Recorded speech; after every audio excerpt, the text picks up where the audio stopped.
Hello नमस्कार दोस्तों, मैं नीरज स्वागत करता हूं आपका हिंदी क्लास में। दोस्तों, भाषा का सामान्य परिचय, इस पे मैंने कल वीडियो बनाई थी, लेकिन कुछ त्रुटियां कमियां होने के कारण वो मुझे डिलीट करनी पड़ी। मेरा उद्देश्य है मैं हिंदी को शुरू से पढूं, इस वजह से मैं ये टॉपिक छोड़ने नहीं चाहता। और जो मैं ये हिंदी की क्लास ले रहा हूँ ये स्पेशली यूपी को ध्यान में रखते हुए ले रहा हूँ, क्योंकि जो यूपी के जितने भी एग्जाम हैं उनमें सभी में हिंदी कंपलसरी है। बिना हिंदी के सिलेक्शन पाना बहुत ही मुश्किल है। मैं जितने भी यहाँ मटेरियल पढ़ाऊंगा, जितना भी दूंगा, वो बहुत ही सिलेक्टेड होगा।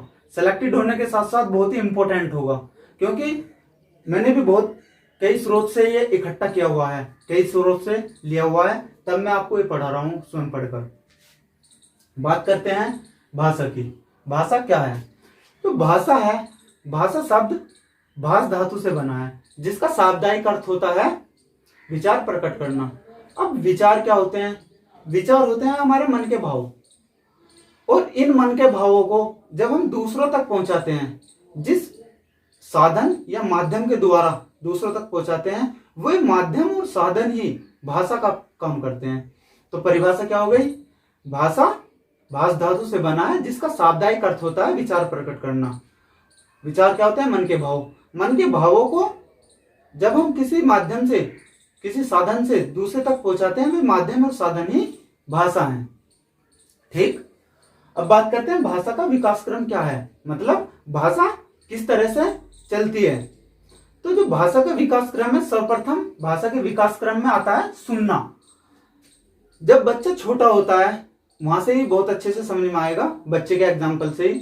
जब बच्चा छोटा होता है तो वो केवल हमारी बातों को सुनता है, ना ही तो बोलता है। लिखने पढ़ने की बात बहुत दूर की है। जैसे ही पर वो धीरे बड़ा होता है, थोड़ा बड़ा होता है, तो वो सुनने के साथ साथ बोलने की प्रवृत्ति भी रखने शुरू कर देता है, मतलब बोलना भी शुरू कर देता है। और फिर जैसे ही 2-3-4 साल का होता है, वो स्कूल जाता है। स्कूल जाने पे वहां वह पढ़ता है। पढ़ने के साथ साथ जब कुछ पढ़ जाता है तो वो सोचता है कि लिखने के बारे में भी, तो वो फिर लिखना शुरू कर देता है। इस तरह से भाषा के ये 4 क्रम होते हैं: सुनना, बोलना, पढ़ना और लिखना। ये हो गए भाषा के क्रम। अब आ जाते हैं भाषा के प्रकार। जो हमारी भाषा, हिंदी भाषा, उसके 3 प्रकार होते हैं। कौन कौन से? मौखिक भाषा, लिखित भाषा और सांकेतिक भाषा। जो हमारी मौखिक भाषा है वो सबसे सरल है, क्योंकि जो हमारे मन के भाव हैं तो हम दूसरों तक पहुंचाने के लिए केवल हम बोल देते हैं, और वो जो दूसरा जिसके सामने बोल रहे हैं वो उन्हें सुनकर ग्रहण कर लेता है। इस वजह से ये हमारा पूरा चरण कंप्लीट हो जाता है। अब जो दूसरा भाग आती है, बात आती है, वो आती है लिखित भाषा।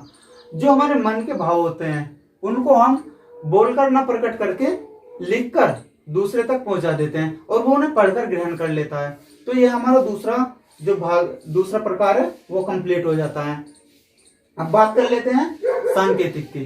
जो सांकेतिक भाषा है वो, उसमें हम अपने जो विचार हैं, मन के विचार हैं, उन्हें लिखकर और मौखिक ना देकर उन्हें सांकेतिक इशारों के रूप में दूसरे तक पहुंचा देते हैं, और वो उन्हें समझ लेता है। तो यहाँ हमारे जो भाषा के प्रकार हैं वो कंप्लीट हो जाते हैं।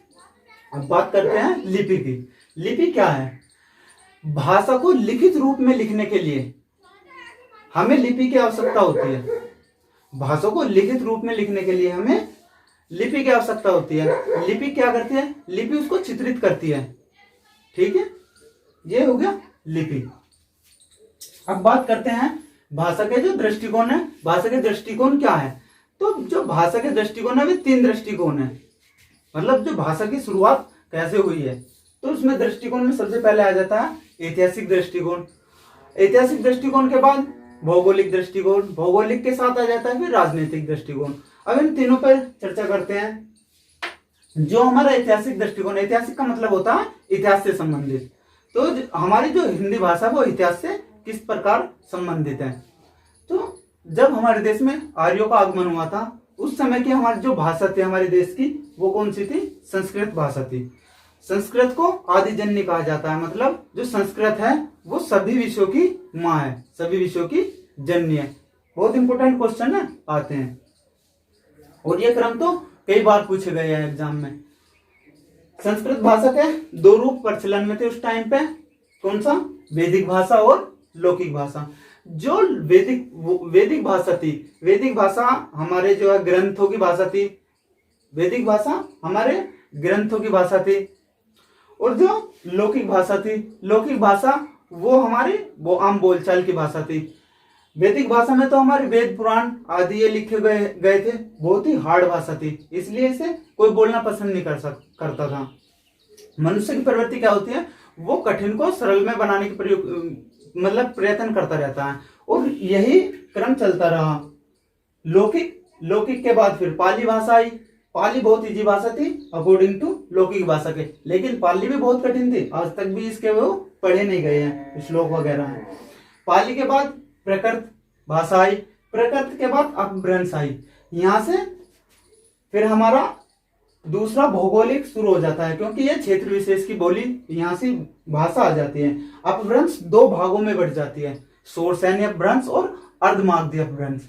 शोरसैनी पश्चिमी हिंदी, अर्धमागधी पूर्वी हिंदी। अब जो पश्चिमी हिंदी है उसके अंदर कौन कौन सी भाषा आ जाती है?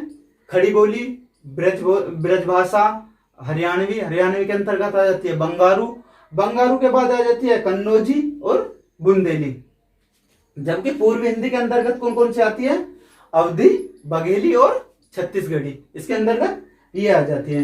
यहां तक हमारा हो जाता है भौगोलिक कंप्लीट, भौगोलिक दृष्टिकोण। अब बात आ जाती है राजनीतिक दृष्टिकोण। राजनीतिक दृष्टिकोण से हिंदी का क्या अर्थ है समझ लेते हैं। तो राजनीतिक जो संविधान है हमारा भारतीय संविधान, उसमें 8वीं अनुसूची में 22 भाषाओं को लेकर, जिसमें से हमारी हिंदी भी एक है। इस तरीके से हमारा ये राजनीतिक दृष्टिकोण भी आ जाता है। अब जो हमारा जो संविधान है उसमें 22 भाषाओं को उल्लेख है, जिसमें से हिंदी भी है। लेकिन संविधान में हिंदी भाषा को क्या कहा गया? हमारी जो है राजभाषा कहा गया। अब जो राजभाषा, बोली भाषा, इसमें क्या फर्क है अब इसे देख लेते हैं। चलिए इसे सब कर लेते हैं।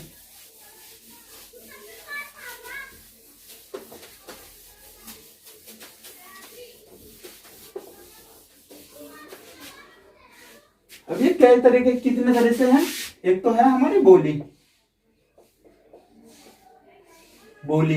दूसरे नंबर पे है भाषा, नंबर 3 पे है मातृभाषा,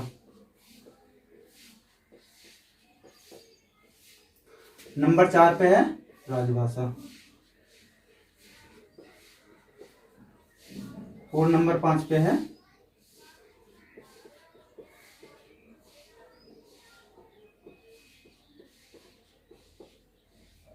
राष्ट्रभाषा। ये क्या होती है? जो हमारी बोली होती है, बोली एक क्षेत्र विशेष में बोली जाने वाली भाषा है, यानी कि जिसका क्षेत्र संकुचित होता है। उस एरिया में जो बोली जाती है, जो भाषा बोली जाती है, उसको किसके अंतर्गत रखा जाता है? बोली के अंतर्गत रखा जाता है। दूसरी बात करते हैं भाषा की।